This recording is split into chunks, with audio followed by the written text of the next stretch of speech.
계산 부족으로 고민에 빠진 대한민국 박물관들. 어떻게 다시 살아날 것인가?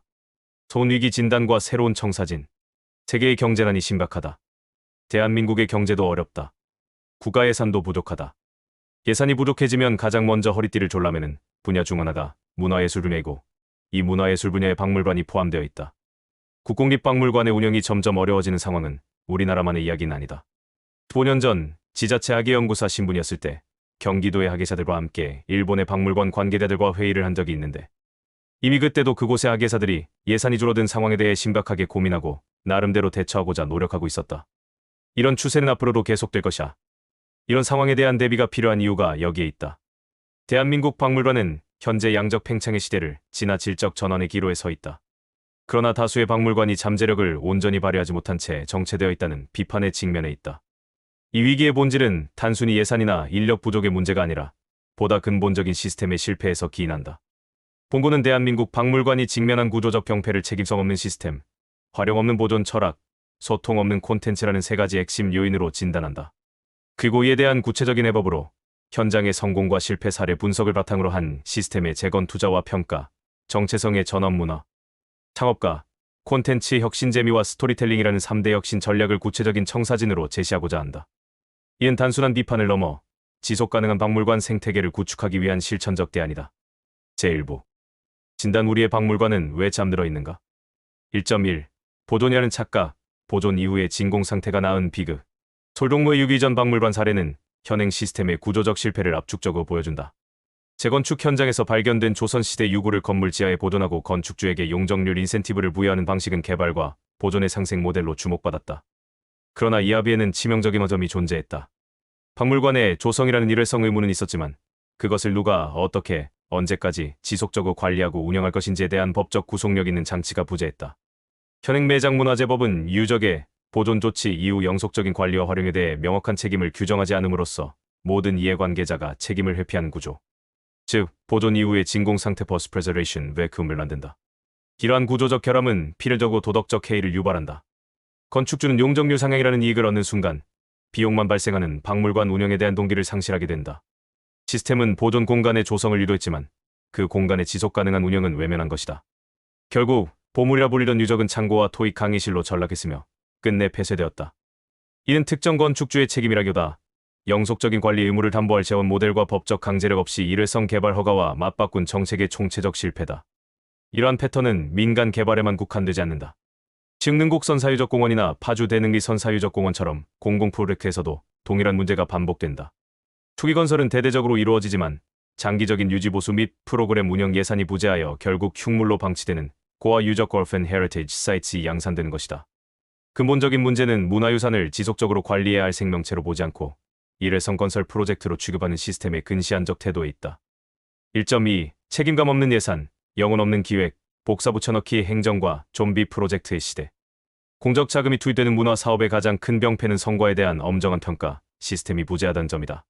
평가지표가 없거나 형식적이므로 담당자는 혁신적인 시도보다 절차적으로 안전하고 가시적인 사업을 반복하는 경향을 보인다.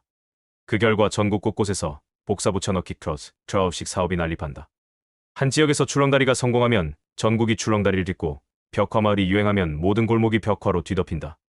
차별성 없는 과잉 공급은 결국 막대한 유지보수 비용만 소모하는 애물단지를 양산할 뿐이다. 또한 낮은 참여율에도 불구하고 관성적으로 예산만 낭비하는 좀비 축제가 반복된다.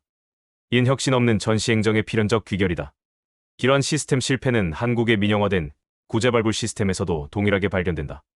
이윤 추구를 목적으로 하는 민간 발굴기관은 학술적 가치를 깊이 탐구하기보다 최소한의 비용으로 조사를 빨리 마치는 데 집중하게 된다. 이는 고고학을 학문이 아닌 기술로 전락시키고 연구자들의 학술적 발전을 저해하는 구조적 원인이 된다. 지방정부가 효과와 무관하게 축제를 여는 것 자체에 예산을 받고 발굴기관이 연구의 질과 무관하게 땅을 파는 것 자체에 돈을 받는 구조는 정확히 같다. 두 경우 모두 공적 자금이 활동에 투입될 뿐 그 활동이 본래 달성해야 할 목표 문화 활성화, 새로운 지식 창출의 성공 여부는 평가받거나 보상받지 않는다. 따라서 박물관의 개혁은 박물관 내부를 넘어 문화 예산 생태계 전반의 개혁과 맞물려야만 성공할 수 있다. 1.3 상하탑의 고립 연구와 전시, 대중 사이의 깊은 단절. 재미가 없으면 박물관이 아니다. 유물 중심의 고전적 전시를 넘어 관람객과 적극적으로 소통하는 살아있는 박물관을 구현해야 한다. 많은 박물관과 학예사들이 깊이 있는 연구를 수행하지만 그 결과를 대중의 눈높이에 맞춰 흥미로운 이야기로 풀어내는 데 실패하는 경우가 많다. 딱딱한 설명문과 나열식 유물 전시는 관람객에게 지적인 자극보다 피로감을 유발한다. 학술적 사실에 기반하되 누구나 쉽게 이해할 수 있는 스토리텔링을 담아내는 노력이 필요하다. 박물관은 소장품을 보관하는 공간을 넘어 소장품을 통해 이야기를 전달하는 소통의 공간이 되어야 한다. 제2부 철학적 나침반 새로운 관점을 향하여 2.1 국뽕을 넘어서 세계사 속에서 우리의 진정한 가치를 찾다. 우리 선조가 제일 빠르고 우리 역사가 제일 좋다는 식의 국수주의적 접근은 AI와 인터넷의 발달로 더 이상 설득력을 갖기 어렵다. 문화유산의 진정한 가치는 객관적 진실 위에서 찾아야 한다. 한국 건축의 독창성과 보편성은 이집트의 피라미드, 로마의 콜로세움 등 동시대 세계의 건축물들과 비교할 때 비로소 선명하게 드러난다. 나의 최근 저자, 세계 건축의 프리즘으로 본 한국 건축사와 같은 저술은 이러한 객관적이고 비교적인 시각을 제공하려는 시도다. 박물관 전시 역시 마찬가지다. 신라금관을 전시할 때 동시대 스키타이와 아프가니스탄의 황금 유물을 함께 보여줌으로써 실크로드를 통한 문명 교류라는 거대한 서사를 이야기할 수 있어야 한다. 국수주의적 자긍심은 외부의 비판에 취약하다. 하지만 객관적 진실 위에서 우리의 성취를 세계사적 맥락 안에서 이해할 때 얻는 자긍심은 단단하고 지속 가능하다. 박물관은 민족적 우월감을 주입하는 공간이 아니라 세계를 향해 열린 비판적 탐구의 장이 되어야 한다. 이것이야말로 우리 문화유산에 대한 진정한 자부심을 키우는 가장 효과적인 길이다. 2.2 활용을 통한 보존 잠든 유산의 생명력을 불어넣는 길. 활용을 통한 보존은 문화유산 정책의 핵심 철학이 되어야 한다. 잠들어 있던 문화유산을 깨워서 시민들과 함께 소통하는 문화유산으로 변모시키는 것, 이 최종 목표가 되어야 한다. 시제로 잠자던 밤과 시초가를 시민 참여 공간으로 바꾸거나 전국의 향교, 서원, 고택에서 1박 2일 캠프, 북콘서트, AR 체험 등 다양한 프로그램을 운영한 A&A 문화연구소의 사례는 이러한 철학의 성공 가능성을 보여준다.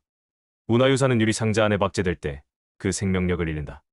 사람들이 찾고 경험하며 그 안에서 새로운 의미를 만들어낼 때 비로소 살아 숨쉰다. 적극적이고 창의적인 활용이야말로 문화유산의 가치를 다음 세대에 전수하는 가장 확실하고 지속 가능한 보존 방식이다. 박물관은 유물의 무덤이 아니라 유물이 다시 살아나는 부활의 공간이 되어야 한다. 제3부 도약을 위한 청사진 대한민국 박물관을 위한 3대 혁명. 대한민국 박물관이 마주한 구조적 병폐의 근원에는 보조금이란 달콤하지만 위험한 유혹이 자리 잡고 있다. 대다수 박물관은 순수 학문 연구에는 능숙하지만 수익 창출 경험은 전무한 학예 인력으로 구성되어 있다. 이들은 만약 자체 수익 사업을 시도할 경우 기존에 났던 보조금이 삭감되고 더 큰 수익을 내라는 압박이 더해질 것을 우려한다. 이러한 선거에 대한 처벌의 두려움은 혁신적인 시도 대신 현상 유지에 안주하게 만든 강력한 동기로 작용하며 결국 보조금에 대한 의존성을 심화시키는 악순환을 낳는다. 따라서 제2혁명 정체성의 전환과 제3혁명 콘텐츠 혁신을 논하기에 앞서 이 악순환의 고리를 끊어내는 제1혁명, 즉 시스템의 재건이 가장 중요하며 반드시 선결되어야 할 과제다. 인센티브 구조 자체를 개혁하지 않고 학예사들에게 문화 창업가가 되라고 요구하는 것은 현실을 외면한 공허한 외침에 불과하다. 모든 개혁은 달콤한 독이 된 보조금을 혁신을 장려하는 건강한 투자와 평가로 전환하는 것에서부터 시작되어야 한다. 3.1 제1혁명 시스템의 재건 보조금에서 투자와 평가로 모든 개혁의 출발점은 평가의 주체를 정치적 행정적 영향력으로부터 분리하고 공적 자금을 지원이 아닌 투자의 관점으로 전환하는 것에서 시작한다. 투자는 성과를 요구한다. 평가 결과는 반드시 실질적인 보상과 개입으로 이어지는 성과 연동 환류 시스템과 결합되어야 한다. 최우수 등급을 받은 박물관에는 예산 증액, 단연도 지원 보장 등 파격적인 인센티브를 제공하고 성과가 부진한 기관에는 외부 전문가 컨설팅을 의무화해야 한다. 그럼에도 지속적으로 부진하다면 기관장 해임 권고, 지원 중단 등 과감한 구조 조치를 단행해야 한다. 국민의 세금이 비효율적으로 사용되는 것을 막는 책임 있는 퇴출 경로가 반드시 필요하다. 3.2 제2혁명 정체성의 전환 학예사에서 문화 창업가로. 내가 현직에 있을 때 운영했던 찾아가는 박물관 프로그램은 현장 캠프라는 서비스로 시작해 한옥건축 교보제라는 제품을 개발했고 이후 전국의 다양한 프로그램에 활용되었다. 서울과 나주 등지에서 운영했었던 세계유산 토이 뮤지엄은 이 B2B 서비스를 고객이 직접 찾아오는 DEC 공간 모델로 전환한 실험이었다. 박물관 역시 이런 창업가적 사고방식을 도입해야 한다. 소장품과 연구 성과를 기반으로 독자적인 교육 키트, 출판물, 디자인 상품 등 IP를 개발하고 카페나 뮤지엄숍 운영을 통해 자체 수익 모델을 만들어야 한다. 지역의 로컬 크리에이터들과 협업하여 그들의 창작 활동을 지원하고 함께 성장하는 생태계의 허브가 되어야 한다. 물론 지금도 많은 박물관들이 도전하고 있지만 그 비중을 더욱 높여야 한다.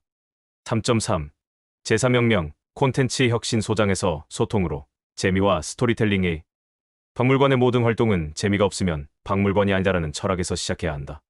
전시는 더 이상 유물과 설명문에 나열이어서는 안 된다. 다큐멘터리처럼 기승전결이 있는 서사를 구축하고 관람객의 동선과 시선, 감정의 흐름까지 고려한 연출이 필요하다. 돌 하나하나에 새겨진 역사를 읽어내는 안내자의 역할이 필요하다. 박물관학에서는 연구자인 동시에 그 연구 결과를 가장 매력적인 이야기로 엮어내는 작가이자 PD가 되어야 한다. 내가 운영하는 유튜브 채널 연희문화살롱은 온라인 박물관을 지향한다. 업무 역시 연구 R&D, 콘텐츠 제작 유튜브 지식 심화 출판 대중 교육 강연으로 이어지는 선순환 지식 엔진의 모델을 베이스로 한다. 박물관은 더 이상 물리적 공간에 갇혀 있어서는 안 된다. 유튜브, 팟캐스트, SNS를 통해 전시실 담장 너머의 세상과 적극적으로 소통하고 디지털 공간의 제2의 박물관을 건설해야 한다. 결론 박물관, 과거의 창고에서 미래의 문화발전소로. 풍고에서 제안한 3대 혁명은 결코 쉽지 않은 과제다. 기존의 관성과 기득권의 저항에 부딪힐 수 있다. 하지만 현재의 시스템을 개혁하지 않는다면 우리의 박물관은 살아있는 문화의 심장이 아니라 과거의 유물을 보관하는 거대한 창고로 남게 될 것이다. 대한민국 박물관은 다시 도약할 잠재력을 충분히 가지고 있다. 엄정한 평가 위에서 창의적인 도전을 장려하고 세계를 향해 열린 시각으로 우리 문화의 진정한 가치를 이야기하며 시민들의 지적인 놀이터이자 평생의 배움터가 되는 미래를 만들어가야 한다. 이채원이 그 변화를 위한 작은 등불이 되기를 기대한다.